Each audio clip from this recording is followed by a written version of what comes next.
வணக்கம். இது உங்கள் ஊடகம், தமிழர்களுக்கான ஊடகம் ஜீவா டுடே. இந்த கருத்து கணிப்புகள் குறித்து நம்ம தொடர்ச்சியாக நம்மளுடைய பார்வையை முன்வைக்கிறோம். அது திமுக கொடுக்குது, விஜய் கொடுக்குது, அதிமுக கொடுக்குது, நாம் தமிழர் கொடுக்குது. எப்படி கொடுத்தாலும் தரவுகள் அடிப்படையில், ஒரு அறிவியல் அடிப்படையில் எப்படி இவங்க எடுக்கிறாங்க, யாரையெல்லாம் வச்சு கணிக்கிறாங்க, இதற்கு முந்தைய இருந்த தேர்தல் நிலவரம் என்ன, அதிலிருந்து இவங்க என்ன சொல்ல வராங்க, பொத்தாம்பதுவாக சொல்றாங்களா இல்லை ஹைப்பர் லோக்கலாக எடுக்கிறாங்களா, யாரிடம் மட்டும் கருத்து கணிப்பு எடுக்கிறாங்க, இது குறித்து நான் தொடர்ச்சியாக பேசியிருக்கேன். இப்போ ஒரு ஒரு தொகுதியில் ஒரு பார்ப்பனர்கள் இருக்கிறாங்கன்னா அவங்ககிட்ட மட்டும் எடுத்தீங்கன்னா முழுக்க ஆன்டி டிஎம்கேவாக இருக்கும். முஸ்லீம்கள்கிட்ட நீங்கள் எடுத்தீங்கன்னா கண்டிப்பாக ஆன்டி பிஜேபியாக இருக்கும். புரியுதுங்களா? அப்போ நீங்கள் யார்கிட்டலாம் எடுக்கிறீங்க? ஆண்களுக்கு கொஞ்சம் சில விஷயங்கள் மாறுபடும், பெண்களுக்கு சில விஷயங்கள் மாறுபடும், இளைஞர்கள் 45 வயதுக்கு மேலே இருக்கக்கூடிய நடுத்தர வயதை சேர்ந்தவர்கள், 60-70 வயதை சேர்ந்தவர்கள், இப்படின்னு ஒவ்வொரு தரப்புக்கும் உண்டு. ஒவ்வொரு மாவட்டத்துக்கும் ஒரு இயல்பு உண்டு. மதுரையினுடைய இயல்பு எங்கேருந்து தொடங்குது? காங்கிரஸ், அதுக்கப்புறம் எம்ஜிஆர் மாஸ், ஜெயலலிதா மாஸ், இடையில திமுக அங்கே ஜெயிக்குது. மேற்கு மண்டலம் ஜெயலலிதா தனிச்சு நின்ற போதே ஒரு மிகப்பெரிய வெற்றியை தந்தது. 27 சீட்டில் 20 சீட்டு என்னமோ ஜெயலலிதாவுக்கு தனித்து நின்ற போது சேவல் சின்னத்தில் தந்த பகுதி. இது போக எல்லையோர மாவட்டங்களில் தேசிய கட்சி தன்மை அதிகமாக இருக்கும். சில சமயம் இடதுசாரிகள் கூட இருப்பாங்க. கன்னியாகுமரி தமிழ்நாட்டிலேருந்தே ரொம்ப டிஃப்ரெண்ட்டாக இருக்கும். அப்போ இந்த வட இந்திய ஊடகங்கள் கருத்து கணிப்பு நீங்கள் கன்னியாகுமரியில் எடுக்கிறீங்களா, மதுரையில் எடுக்கிறீங்களா, கோயம்புத்தூரில் எடுக்கிறீங்களா, தலியில் எடுக்கிறீங்களா? நீங்கள் தலையில் எடுக்கிற ஒரு கருத்து கணிப்பை வச்சு தமிழ்நாட்டை நீங்கள் முடிவு செய்ய முடியாது. அது முழுக்க தமிழ்நாட்டு இயல்புக்கு வேற மாதிரி இருக்கும். தளி, கிருஷ்ணகிரி இந்த பகுதியெல்லாம், கன்னியாகுமரி வேற மாதிரி இருக்கும். டெல்டா எடுத்தீங்கன்னா டோட்டலாக திராவிட கட்சிகளுக்கு சார்பாக வரும். வட தமிழகம் பாமகவும் எக்ஸ்ட்ரா சேர்ந்து வரும். ஸோ நீங்கள் தமிழ்நாட்டை பற்றி ஹைப்பர் லோக்கலாக விஷயங்கள்ல இருந்து யார் யார் எப்படி, இவங்க கடந்த முறை யாருக்கு வாக்களிச்சாங்க, இதையெல்லாம் பார்த்து தான் நீங்கள் சொல்லணும். இப்போ விஜய்க்கு பெருகுது, விஜய்க்கு வருகுது அப்படிங்கிறாங்கன்னா கடந்த முறை அவங்களுக்கு யாருக்கு வாக்களித்தவர்கள்? விஜய்க்கு வாக்களித்தவர்கள் பெரும்பாலும் நோட்டோக்கு வாக்களித்தவர்கள், விஜய்க்கு வாக்களித்தவர்கள் சீமானுக்கு வாக்களித்தவர்கள், விஜய்க்கு வாக்களித்தவர்கள் விஜய் அந்த கட்சி தொடங்கியவுடன் வாக்களித்தவர்கள், விஜய்க்கு வாக்களித்தவர்கள் கமலஹாசனுக்காக வாக்களித்தவர்கள். இந்த கேட்டகரி நிறையா இருக்கா? இல்லை திமுக அதிமுகலேருந்து பிரிஞ்சு வந்திருக்கா? இதை நீங்க கிளாஸிஃபை பண்ணணும், பிரித்து பார்க்கணும். இப்போ கமல், விஜயகாந்த், சீமான் இவங்களுக்கெல்லாம் ஓட்டு போட்டவங்க தான் போட்டிருக்காங்கன்னா அது என்னைக்குமே ஒரு பாப்புலர் ஓட்டுல வராது.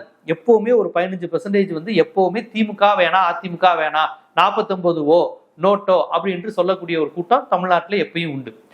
மூப்பனாருக்கு விழுந்த 20 விழுக்காடை கூட நம்ம அப்படிதான் பார்க்கணும். கணிசமா காங்கிரஸ் மாறி மாறி கூட்டணி வைத்த போது கூட்டணியே வேணாட்டான்னு தனியா நிற்கும் போது 20 விழுக்காடு விழுந்தது.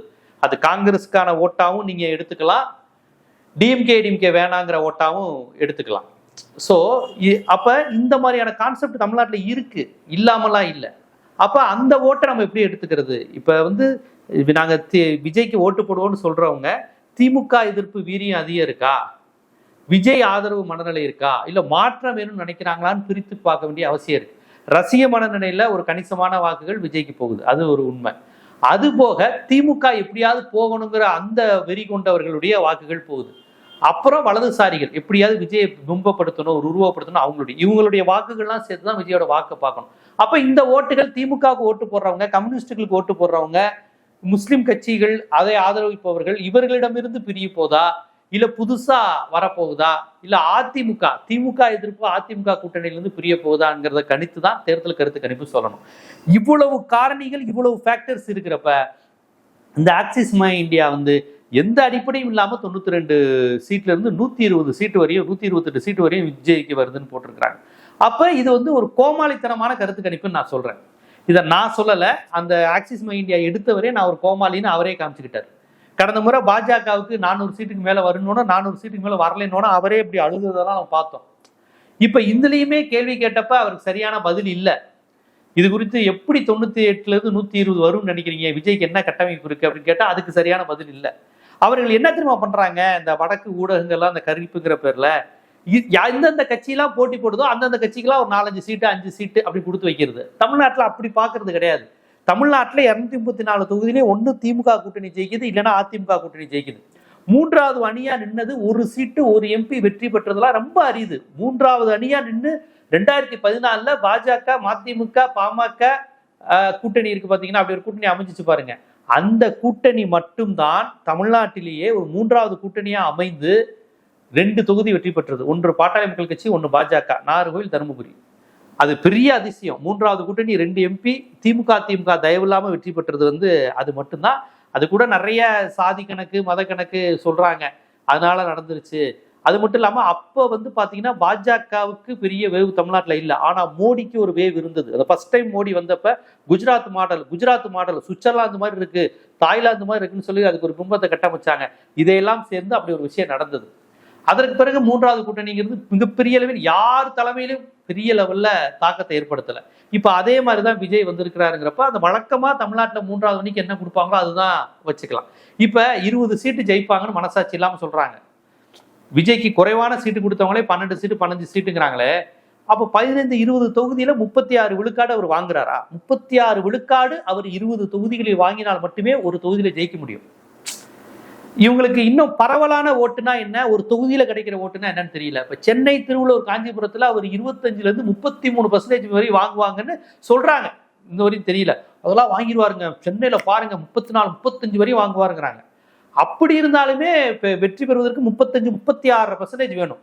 ஆனா இவங்க கொடுக்குற கணக்குப்படி 20 தொகுதினா அப்போ மதுரை, ராம்நாடு, கோவை எல்லாத்தையும் 36% வருவாங்க. 15, 18, 20% தான் ஆவரேஜா வாங்குறாரு. ஆனா ஒரு சில தொகுதியில மட்டும் 30% மேல வாங்குறாருன்னு வச்சுக்கிட்டா இவங்க எப்படி நம்ம கணக்கு வைக்கிறாங்க? ஆவரேஜா அவர் 20% வாங்குறாருன்னா 234க்கு 20%னா இத்தனை சீட்டு. அப்படி கிடையாது. பெர்சன்டேஜ் அடிப்படையில் சீட்டு கிடையாது. உசிலம்பட்டியில ஃபார்டு பிளாக் 60% மேல ஓட்டு வாங்குவோம். தமிழ்நாடு அளவுல ஃபார்டு பிளாக்குடைய நிலை என்ன? பாட்டாளி மக்கள் கட்சி விழுப்புரம், கடலூர், தருமபுரியில உங்களுக்கு 40% மேல ஓட்டு வாங்கலாம். உசிலம்பட்டிலையும் இங்கேயும் கோயம்புத்தூர்லயும் பாமகவின் நிலை என்ன? கும்பகோணத்துக்கு இங்கிட்டு ஆலங்குடி, புதுக்கோட்டையில பாமகவின் நிலை என்ன? அப்ப ஒரு குறிப்பிட்ட தொகுதியை வச்சு முடிவு செய்ய முடியாது. 234 தொகுதியும் சராசரியா இதுல வராங்க. சில தொகுதிகளில் சராசரியை விட கூட வாங்குறாங்க, சில தொகுதியில வெற்றி பெறாங்க, சில தொகுதியில சில பேரோட சேரும் போது சேர்றாங்க. இப்படியெல்லாம் பார்த்துதான் பண்ணணும். இவங்க என்ன தெரியுமா பண்ணிட்டாங்க? திமுகவுக்கு 37%, 25% ஏடிஎம்கேக்கு, விஜய் கட்சிக்கு 20% அப்படின்ட்டு பெர்சன்டேஜ் அடிப்படையில் இவங்களா ஒரு சீட்டு கொடுத்துறது. அது எந்த தொகுதி எந்த வட்டாரம் சொல்லவே மாட்டாங்க. கமலஹாசனுக்கு இப்படிதான் பண்ணாங்க, சீமானுக்கு அப்படிதான். இவங்க என்ன நினைக்கிறாங்க, ஓவரால் 10%னா ஏதோ விகிதாச்சார அடிப்படையில் நம்ம இங்க சீட்டு பெற மாதிரி. அங்க அப்படி கிடையாது. இல்ல, அந்த தொகுதியில் யார் கூட வராங்களோ அவங்க ஜெயிச்சதா கணக்கு. அந்த தொகுதியிலேயே 42% ஒருத்தர் வாங்கியிருக்காரு, அடுத்தவர் 43, 43% மட்டும்தான் கணக்கு. 42%க்கு வேல்யூவே இல்லை. இதுதான் நம்ம தேர்தல் சிஸ்டம். புரியுதுங்களா? இப்படி இருக்கும்போது இவங்க என்ன நினைச்சுக்கிறாங்க, விஜய்க்கு 20-22%னா அப்போ ஒரு 20 ஓட்டு போடு, 20 சீட்டு ஜெயிப்பாருன்னு. சீட்டு ஜெயிக்கிறது வேற, பெர்சன்டேஜ் வாங்குறது வேற. இந்த வித்தியாசம் வேணும். ஆனா வட இந்தியாக்கள் இங்கு உள்ள சாதி அரசியல், வட்டார அரசியல், மாவட்ட அரசியல், கோஷ்டி பூசல் அரசியல், கட்சி பிளவு அரசியல், இது எல்லாமே ஒவ்வொரு தொகுதிக்கும் தனித்தனியா வேறுபடும். வேல்முருகன் தனியா நிக்கிறாருங்கிறது மதுரையில ஒரு செய்தியே கிடையாது. சசிகலா வந்து முதுகுளத்தூர்ல ஜெயிச்சிருவாங்கங்கிற அளவுக்கு பேசுறாங்க. நீங்க திருச்சி இங்கிட்டு நீங்க நாகப்பட்டினம், வேதாரண்யம், வியாசர்பாடியில சசிகலா நிக்கிறாங்களான்னா என்னன்னு கேட்பாங்க. அப்ப சில பேர் ஸ்பெக்டர்ல மட்டும் இது பண்ணுவாங்க. காங்கிரஸ் சிவகங்கையிலையும் கன்னியாகுமரியிலையும் கருமாணிக்கம் போன்ற தனிப்பட்ட கேண்டிடேட்டா இருக்கட்டும், மாங்குடியா இருக்கட்டும், KR செந்திலா இருக்கட்டும், ராமசாமியா இருக்கட்டும், இந்த மாதிரி நபர்கள் அந்தந்த தொகுதியில பெரிய ஆட்களா இருப்பாங்க. அப்ப நீங்க எதை வச்சுமே முடிவு பண்ணணும். ஒவ்வொரு தொகுதிக்கும் ஒவ்வொரு ஃபேக்டர் உண்டு. திமுக 234 தொகுதியில ஒரு தாக்கத்தை ஏற்படுத்தும். ஆனா குறிப்பா ஒரு 60-70 தொகுதியில அவங்க ஃபேக்டரா இருப்பாங்க. ஒரு 60-70 தொகுதியில கூட்டணி சேரும்போது கண்டிப்பா ஜெயிப்பாங்க. ஒரு 25 தொகுதியில அவங்க சுமாரா ஜெயிப்பாங்க. இதே மாதிரிதான் அதிமுக. அவங்க ஒரு 40 தொகுதியில சாலிடா ஜெயிக்கக்கூடிய அளவுக்கான அந்த ஓட் பேட்டர்ன் இருக்கும். ஒரு 35 தொகுதியில இந்த கட்சியோட கூட்டணி சேர்றது மூலமா மட்டும் ஜெயிக்கிற மாதிரி இருக்கும். ஒரு 45 தொகுதியில அந்த ஃபேக்டர்ஸால ஜெயிக்கிற மாதிரி இருக்கும். இப்படி இருக்கும். விஜய்க்கு அந்த மாதிரி எங்க இருக்கு? விஜய்க்கு ஒரு ஓட் பெர்சன்டேஜ் இருக்கு, அவ்வளவுதான். அடிச்சு ஜெயிக்கிற மாதிரி எத்தனை தொகுதிகள் வரும்? 20, 30, 40, 50, 70, 90 வருமா? அப்ப இதெல்லாம் யோசிக்காம அவங்க என்ன பண்ணிடுறாங்க, திமுக போன முறை 45, இந்த முறை ஒரு 10 குறைச்சு 35%. போடுப்பா 117 இருந்து 135. அதிமுகக்கு 20%, பிஜேபி 18% சேர்ந்தா 38%. 38% எவ்வளவு வரும்? போடுப்பா 75 இருந்து 95. விஜய்க்கு 20 இருந்து 30 வருங்கிறாங்க சார், 25க்குள்ள. அப்ப அதை கணிக்கிட்டு அப்ப அவருக்கு ஒரு 30-40 போடுப்பா. இப்படி போடுறாங்க. இவங்களுக்கு ஸ்ரீவில்லிபுத்தூர் எது, மயிலம் தொகுதி எதுன்னு தெரியாது. மயிலம் தொகுதி ஏடிஎம்கே எப்படி, ஸ்ரீவில்லிபுத்தூர் ஏடிஎம்கே எப்படி, இந்த மாதிரி பல்வேறு விஷயங்கள் தெரியாம பொதுவா கணக்கெடுத்து போடுறாங்க. ஆனா ஒரே ஒரு நோக்கம் இருக்கு, விஜய பெரிய ஆளா காமிக்கணும் அப்படிங்கிற நோக்கம் இந்த ஆக்சிஸ் மை இந்தியாவுக்கு இருக்கு, மற்ற நிறுவன கருத்து கணிப்பு எடுத்தவங்களுக்கு இருக்கு. ஏன்னா அந்த எண்ணம் இருந்ததுனாலதான் எந்த அடிப்படையும் இல்லாம 8, 10, 20, 15 சீட்லாம் கொடுத்து வச்சிருக்காங்க. பெர்சன்டேஜ் அடிப்பில் கொடுத்துருக்காங்க. ஆனால் ஹைப்பர் லோக்கலா தொகுதி வாரியா பார்க்கும்போது 2 கட்சிகள் தான் முதன்மையா நிற்கும், திமுக அதிமுக. சில தொகுதிகளில் திமுக அதிமுகவோட போட்டி போட்டுக்கிட்டு பாமக நிற்கும். ரொம்ப சில தொகுதிகளில் திமுக அதிமுகவோட போட்டி போட்டுக்கிட்டு ஃபார்வர்டு பிளாக் நிற்கும். சில தொகுதிகளில் சசிகலா நிற்பாங்க. இதுதான் ஓவரால் தமிழ்நாடு, புரியுதுங்களா? 234 தொகுதியில் திமுக அதிமுக, சில தொகுதியில் திமுக அதிமுகவை நெருக்குகின்ற பாமக, சில இடங்களில் திமுக அதிமுகவை இது பண்ற ரொம்ப மைனரா டிஸ்டர்ப் பண்ணக்கூடிய இடத்துல சசிகலா, ஃபார்வர்டு பிளாக் கட்சி, இந்த மாதிரியான விஷயங்கள் அமையும். ஸோ இதுதான் தமிழ்நாடுடைய பேட்டர்ன். இதுல விஜய் என்ன பண்ண போறாரு அப்படின்னு அனலைஸ் பண்றதுதான் ஒரு நேர்மையான முடிவா இருக்க முடியும். ஆனா ஆக்சிஸ் மை இந்தியா பிஜேபியை ப்ரொமோட் பண்ணணும், விஜயை ப்ரொமோட் பண்ணணும். இந்த தேர்தலில் அவங்களுக்கு கொடுக்கப்பட்ட அசைன்மெண்ட் பிஜேபியை ப்ரொமோட் செய்வது அல்ல, விஜயை ப்ரொமோட் செய்வது. வட இந்திய ஊடகங்கள் எல்லாமே விஜயை புகழ்றது பின்னணி இதுதான். ஏன்னா விஜய் வந்துட்டா பிஜேபிக்கு ரொம்ப எளிமையாயிரும். நீங்க நல்லா கவனிச்சு பாருங்க, யாரெல்லாம் பிஜேபி ப்ரொமோட் பண்றாங்களோ அவங்களாம் விஜய் பெருசா வந்துருவாருன்னு சொல்லிக்கிட்டே இருப்பாங்க. அவங்கெல்லாம் பாத்தீங்கன்னா திமுக அழியணும், திராவிட அழியணும்னு பேசிட்டே இருக்கிறவங்க எல்லாருக்குமே விஜய் வந்து ஒரு அவங்களுக்கு கையில கிடைச்ச ஒரு பெரிய இது மாதிரி, டூல் மாதிரி. விஜய் ஜெயிச்சிருவார், விஜய்க்கு தாக்கம் இருக்கும், விஜய் தவிர்க்க முடியாது, ஜெயிக்க மாட்டாரு, 40% வந்துருவாரு, அவ்வளவுதான். ஏடிஎம்கே கிடையாது இனிமே, விஜய் வெர்சஸ் திமுக, திமுக வெர்சஸ் விஜய், விஜய் கிறிஸ்டின் ஓட்ட, இதையெல்லாம் சொல்றவங்க யாருன்னு பாத்தீங்கன்னா ஒரு பாஜக அவங்களுடைய கடந்த கால பேச்சு முழுக்க பாஜக ஆதரவாளர்களா இருப்பாங்க. பாஜகவை யாரெல்லாம் ஆதரிச்சாங்களோ அவங்க எல்லாருமே விஜய் வந்து வந்துட்டாரு பெரிய லெவல்ல வந்துட்டாரு அப்படிங்கிறது சொல்லிக்கிட்டே இருப்பாங்க. இந்த கருத்து கணிப்புக்கு பின்னாலையும் பாத்தீங்கன்னா மிகப்பெரிய அளவில் பாஜக ஆதரவு இருக்கு, தமிழர் விரோதம் இருக்கு. எப்பவுமே தமிழ்நாட்டை பத்தி கருத்து கணிப்பு எடுக்கும்போது இதர அப்படின்னு ஒரு கான்செப்ட் போட்டு 8 சீட்டு 10 சீட்டு குறையாம கொடுப்பாங்க. அந்த இதர யாருன்னு நானும் பல நூற்றாண்டு காலமா தெரிவிட்டு இருக்கேன். திமுக கூட்டணி ஓகே, அதிமுக கூட்டணி இதர யாருப்பா? வேல்முருகனா, சசிகலாவா, நாம் தமிழரா, விஜயா? விஜயை தனியா கொடுத்துட்டீங்க, அந்த இதர யாரு? இவங்களுடைய கணக்கு என்னன்னா இதரன்னு ஒரு வட இந்தியாலலாம் எப்படின்னா அகிலேஷ் யாதவ் கட்சி, பிஜேபி கட்சி, பகுஜன் சமாஜ் கட்சி போக உங்களுக்கு சுயேட்சையா சில முஸ்லீம் கட்சிகள், தலித் கட்சிகள், பேக்வர்டு கிளாஸ் கட்சிகள், ஜாட்டு கட்சிகளா இருக்கும். அதுவும் 7 சீட்டு 10 சீட்டு 9 சீட்டு வாங்குவாங்க உத்தரப்பிரதேச பேட்டர்ன் படி. நம்ம மாதிரி திமுக அதிமுக மட்டும் இல்ல, நிறைய சுயேட்சைகள் ஜெயிப்பாங்க, சின்ன சின்ன கட்சிகள் ஜெயிப்பாங்க. கர்நாடகாவிலே அந்த பேட்டர்ன் உண்டு. ஆனா தமிழ்நாட்டில் வந்து இந்த 2 திராவிட கட்சிகள் அல்லது திராவிட கட்சிகளோடு சேர்ந்து கூட்டணி கட்சிகள்ங்கிற கான்செப்ட் இருக்கிறதுனால இந்த இதர சுயேட்சை 3வது அணிங்கிறது பெரிய லெவலில் என்னைக்குமே பெரிய லெவலில் வெற்றி பெற்றதே கிடையாது. அப்படி தனித்து நின்று வெற்றி பெறக்கூடிய ஆளுமைகள் ரொம்ப இப்பெல்லாம் கிடையாது. ஒரு காலத்துல தாமரக்கணி இருந்தாரு, திருநாவுக்கரசு இருந்தாரு, தனித்து நின்றே ஜெயிக்கக்கூடிய அளவுக்கான ஆட்கள், ஆலங்குடி வேங்கடாச்சலம் மாதிரி ஆட்கள், குலச்செல்லையா போன்றவர்கள்லாம் அந்த தொகுதியில ஒரு இது மாதிரிலாம் இருந்தாங்க. எம்ஜிஆரே வந்து குலச்செல்லையாவை பார்த்தாருலாம் சொல்லுவாங்க. இப்ப தேர்தல் பெற்றலாம் அப்படி கிடையாது. ஒண்ணு திமுக கூட்டணி இல்லாட்டி அதிமுக கூட்டணி. இப்ப இந்த விஜயை அந்த இடத்துக்கு கொண்டு வரணுங்கிறதுக்காண்டி அதிமுகவுக்கும் திமுகவுக்கும் கொடுத்த மாதிரியே இவங்களுக்கும் அவங்களுக்கும் 25% இருக்குல்லன்னு எந்த மாவட்டம் எந்த தொகுதியும் தெரியும். போற போக்குல 13 சீட்டு 18 சீட்டு 20 சீட்டு, அதுவும் இந்த ஆக்சிஸ் மை இந்தியா 128 சீட்டு வரையும் விஜய் வராருங்கிற அளவுக்கு அடிச்சு விட்டுருக்குறாங்க.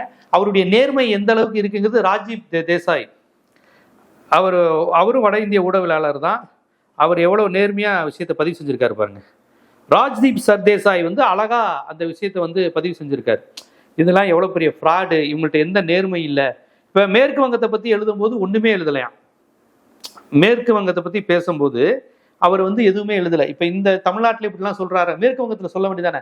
மேற்கு வங்கத்துல ரொம்ப பிரச்சனையா இருக்கு. பிஜேபி வெர்சஸ் மம்தா, காவல் படை அங்க நின்றுகிட்டு இருக்கு, எஸ்சிஆர்ல நிறைய நீக்கி இருக்கிறாங்க, நிறைய போராட்டங்கள் இருக்கு.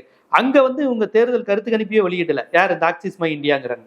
அப்ப தமிழ்நாடு அவங்களுக்கு இப்போதைக்கு அஜெண்டா, பிஜேபியை ப்ரொமோட் பண்ற இடத்துல விஜயை ப்ரொமோட் பண்ணிக்கிறாங்க. பிஜேபி இருந்ததா பிஜேபி கூட்டணி போன முறை அண்ணாமலை கூட்டணி நிறைய ஜெயிக்கும், இவ்வளவு பெர்சன்டேஜ் வரும், அது இதுன்னு கணக்கு விட்டவங்க, அடிச்சு விட்டவங்க இந்த முறை வந்து விஜய்க்கு இப்படி வரும்னு அடிச்சு விடுறாங்க.